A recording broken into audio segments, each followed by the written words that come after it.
Technologies in cloud, big data, analytics, mobility, social media, and Internet of Things have become the order of the day.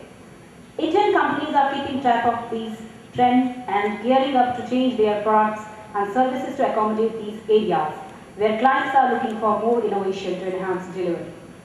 The theme of this session is Indian IT Industry Future Ahead. And in this session, we have eminent speakers. Dr. M. Pant has been the Pro Vice Chancellor at Indira Gandhi National Open University and on the faculty at IIT Kanpur, MNIT Allahabad, and on the faculty and visiting professor at the University of Western Ontario, Canada. He has been a visiting scientist to research centers in Italy, England, Germany, and Sweden. Now request Pant to address the gallery. So I'm actually very happy to be here because the title itself is very interesting. CEO Meet. Who are the CEOs meeting? I think it's an event where the CEOs of today are meeting the CEOs of tomorrow. And I hope that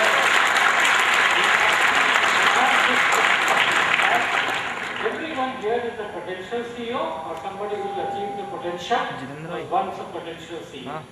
I think the event has been carved out very well. I am delighted. In the morning I had an opportunity to interact with these people and I found it thoroughly enjoyable, joyful, found many new things in the always associated Polaris with software. And you find that Polaris is not only software but it is movement.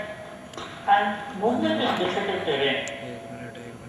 So what I want to share with you in the next few minutes that I have, and you know, I've been a professor is trained in not making a point in less than 50 minutes. So to be able to say something meaningful in 15 minutes is a bit of a challenge. But sitting with CEOs and being part of another thing, I have grown as a practicing lawyer, where you have to make your point in 2 minutes and get, you know, admitted, issue, order notice, meanwhile proceedings are stayed or whatever. So I try to balance this two of deliberating for 1 hour and speaking briefly in a few minutes. For those of you who want to continue interacting with me, I am present on the cyberspace, so you can, I'm on Twitter at mmpant, I'm on email at mmpant@gmail.com, I'm on WordPress at mmpant.wordpress.com, so you can get a lot of information. I'm very happy to respond to emails or whatever. But let's begin at the beginning. The story to me begins, and as you can see, I don't give prepared speeches, so it begins with this Saraswati Puja that we did. So we began at Sharte or whatever you want to say, etc. But to me, on the other side should have been Lakshmi. And we would have said, Namaste Mahamayu, Sri Vite Sapujite Shankate Namaste Mahalakshmi Namaste, because without Lakshmi, it's incomplete. You know, in the DNA you have two strands, and together the two strands will not look at. If you look at only one strand of the DNA, you don't have life. So, why this is very important is that pre-IT times, we actually thought that there was a war between them. And Lakshmi and Saraswati didn't coexist because Saraswati belonged to the, so unquote, the knowledgeable guys, and Lakshmi belonged to those who were indulging in, you know, attachment, wealth, and so on. But today, all wealth comes out of knowledge. Anybody who thinks that he can create wealth without knowledge or outside of knowledge is actually in a mistaken notion.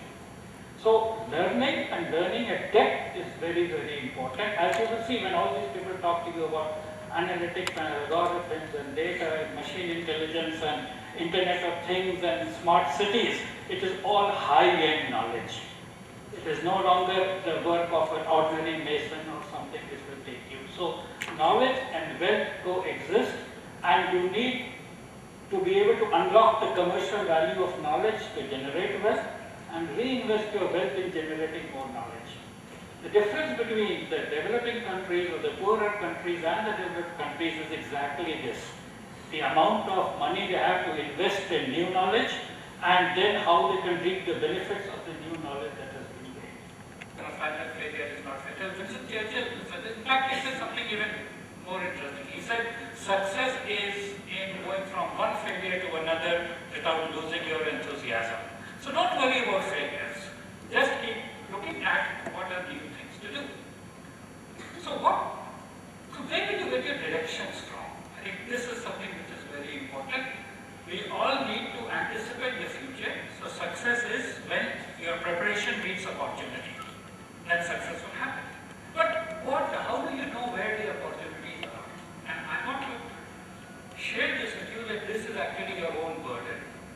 If you think the Ministry of IT is going to be able to do anything, forget it. Most government projections and expectations in this are wrong. Not only ours, everybody else's, because things change drastically. And this is why you will need to start looking at for yourself in terms of what will happen. But I will suggest to you a few things that you can look upon. I wouldn't say depend upon, rely upon, but have them as useful. Many eminent people, including people like Albert Einstein, have said, if I have been able to see further than others, that is because I stood on the shoulders of giants. What are the giants in this case? And I want to first acknowledge I have no relationship with these companies, but McKinsey is a very good instance. McKinsey Global Institute, from time to time, picks up what is happening and will give you reports of that.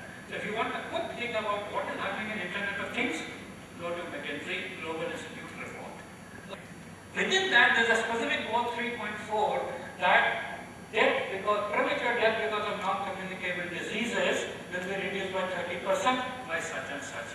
So what I'm saying is, what you want to do is align to global goals which have been established. You know there is funding, there is support, you are not dealing with an adversary. Goal 4 is about education. It is about education for all and so on and so forth and unity. Goal 7 and 8 are very interesting. Goal 7 talks about energy and Goal 8 talks about having meaningful work for everybody.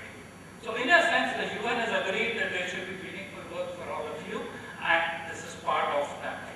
I'll spend some time on Goal 7. See, energy is a very interesting thing. We have a view nowadays that energy is a major, in fact, as you know, energy is an indicator of development. Let me say this because many of you might not have had the time, you're all busy doing curriculum, so you wouldn't have time for the general picture. You all know that about 300 years ago, India was the richest country in the world. And India and China were the richest. You can take any data of the GDP of countries over the time. About 300 years ago, India was the richest. India and China together were among the richest. They contributed more to GDP. And that is why everybody in Europe went to investors to create East India Company, etc. Then they will go to India, trade with India, make money, return the thing, and so on. So all those business plans were about going to India and doing some business. Obviously, nobody will fund you to go to a poor place where you will make no money. Why was it so? And why did we lose our place of eminence? Many people, including the Shashi Tharoor's speech recently, was about that the British exploited us and so on. But that is only part of the story. The fundamental is this, that 300 years ago, we had no source of energy other than domesticated animals and enslaved human beings. Now, the point was that those who had more human beings and more slaves and more animals had more energy and power. Put a question to yourself. So, how much manual energy does a human being do? So, what is the value of physical labor of a person? Typically, on an average activity, we would be about 100 watts of energy. A very intensive manual laborer will be about 300 to 500 watts. And people like Usain Bolt can do 900 watts, but for only 10 seconds or a minute and so on and so forth. So, if you then take about 300 to 400 watts as the energy power and say 8-hour day, 2.4 kilowatt hour is what a person generates the energy. That's all that is the value of manual labor. And if you look at even today's billing, I don't know what Kejriwal has done, but in Gurgaon, my bill is like 6.75 rupees per unit. So, it is about 15 rupees worth of labor that a man person has pure labor. Why this is important is that pure labor has very little value. That you can do a nice calculation how much is 1 barrel of oil worth in terms of manual labor of people, with thousands of people. So the point is, as energy became cheaper, people who had more energy per unit person became more prosperous. And this is why we saw that we became poorer and the others became richer. I did not fully comprehend, but in one of the lectures by Clayton Christensen of Harvard, he said actually the cost of capital has now become negative. I did not fully appreciate because I still belong to that where the bank does not give me money so easily, but I am told that for big businesses, businesses are actually taking money from you to accept your money. And it is a very, very interesting. So money is no longer a barrier. The only barrier is intellectual cognitive barrier.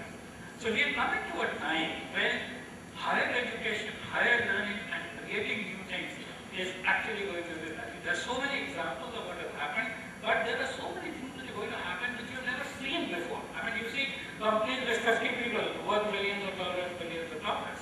So you don't need that. So this whole idea that present people have, that I will get money from abroad, FDI will come, then they will keep a factory, then they will employ people. All this is ancient history. Future history or projections or whatever you want is about individuals creating brilliant ideas. You are all connected. The whole world is your market today. You heard about digital marketing, social marketing, etc. You know that if you have something interesting, it takes on virally, you can reach out to the whole world.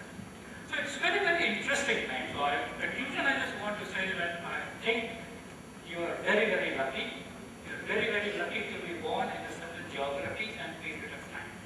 Why is that geography? Imagine you were in Syria. Imagine you were in Afghanistan. Imagine you were in Greece. Imagine you were in Portugal. None of these places have the kind of future which is being expected from India. And thanks to people like Satya Nadella and so on, there is a huge expectation from the talent of India. So that whole hostility is now changed to a certain degree of acceptance. And this is where the big opportunity. And never before has this happened. It has never happened before. I know, see, the people who were born in the 40s were struggling with the war, the aftermath of the war.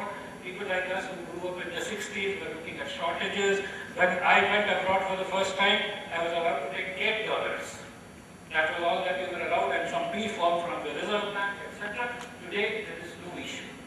Money is available. What you need is ideas, leadership, creating something. And actually, the answer is very simple.